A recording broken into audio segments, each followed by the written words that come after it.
A pesar del crecimiento en las exportaciones mexicanas hacia Estados Unidos, la relocalización de líneas productivas en el país, conocido como nearshoring, actualmente atraviesa por una fase de pausa y una de sus limitantes es una insuficiente infraestructura logística visible en carreteras, puertos y ferrocarriles. Esto lo revela un informe de Kearney. Vamos a platicar con el director general de esta firma de Kearney México, él es Omar Troncoso. Omar, ¿cómo estás? Muy buenas tardes. Buenas tardes, ¿qué tal Darío? ¿Cómo estás? Bien, también te saluda Rogelio Varela. Omar, bienvenido, buenas Hola tardes. Rogelio, ¿qué tal? ¿Cómo estás? Compártenos más de este informe, cuáles son las principales conclusiones a las que llega Kearney respecto pues, de las oportunidades que se derivarían del nearshoring en México. Sí, creo que antes que nada deberíamos hacer una pequeña pausa y entender que este reporte típicamente lo sacamos en marzo, abril.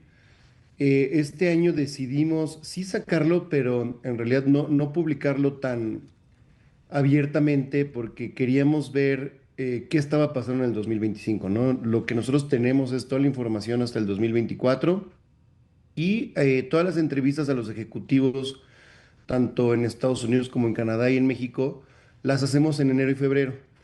Y sabíamos que si lo publicábamos ahí, pues la pregunta iba a ser, ¿y qué se espera para este año, ¿no? Porque hay demasiada incertidumbre. Entonces, por eso fue que decidimos esperar unos meses y pudimos updatear, digamos, entender un poquito más lo que está sucediendo en este año. Entonces, partiendo de eso, sí, en efecto, vimos una separación, digamos, de lo que estábamos viendo nosotros como trend de nearshoring. Lo estábamos viendo muchísimo hacia Norteamérica, Canadá también ganando bastante. Hace un par de años que México se posicionó como el importador, desde el punto de vista de Estados Unidos, el importador número uno de Estados Unidos. Había vencido a China y Canadá incluso también había vencido a China. ¿Qué fue lo que vimos en el 2024? México siguió creciendo, sigue siendo el número uno, perdió participación, hubo países asiáticos de bajo costo que crecieron muchísimo.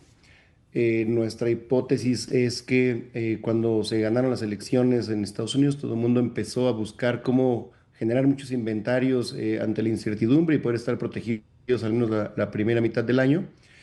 Y vimos una afectación en Canadá en las importaciones, sí tuvo una baja tanto en la participación como en valor absoluto.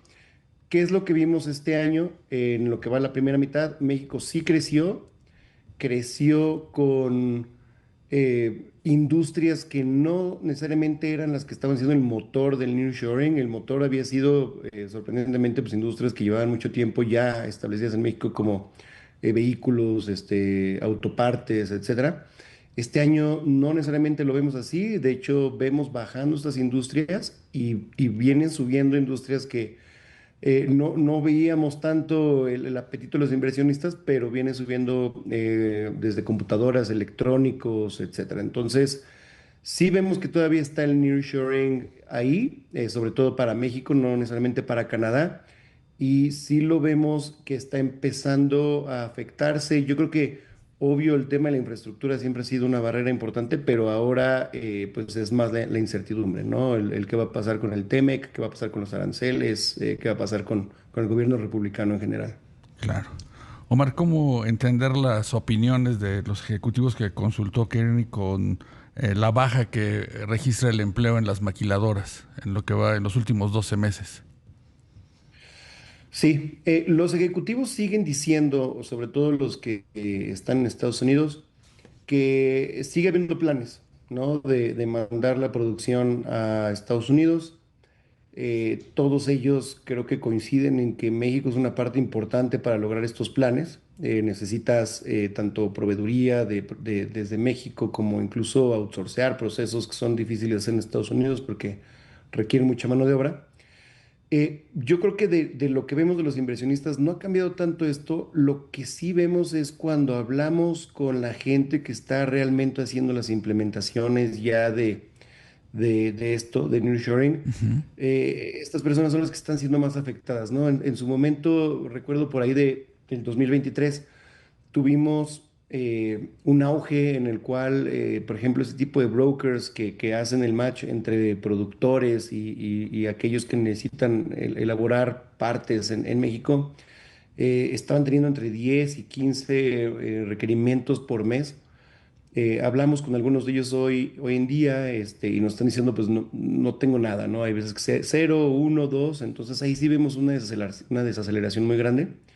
Y esta desaceleración, pues yo creo que más allá de los problemas que siempre tenemos, que son de infraestructura y de energía, carreteras, Ujú. etcétera, creo que es mucho la espera, ¿no? A qué se va a definir con el TEMEC. Hay quienes creen que el nearshoring pues ya se nos fue, que se nos fue de las manos, sobre todo pues por este conflicto arancelario, no solamente con México, sino la política de Donald Trump.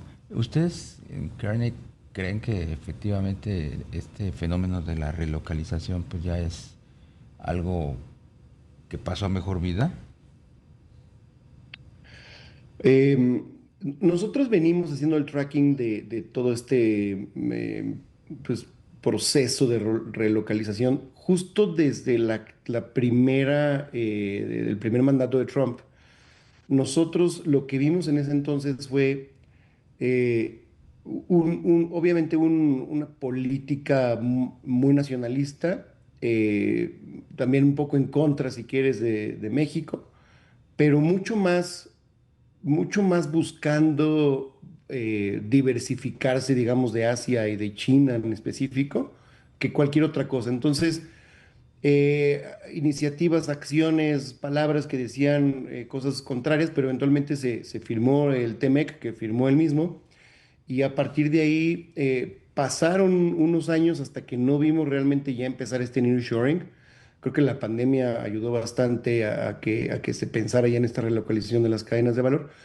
Yo creo que nosotros lo seguimos viendo así. O sea, yo creo que eventualmente lo que sí se está buscando es que Estados Unidos produzca muchas de las industrias que ya no produce y que incluso hasta por temas de seguridad nacional debería producir, ¿no? Desde electrónicos, chips, carros, etcétera.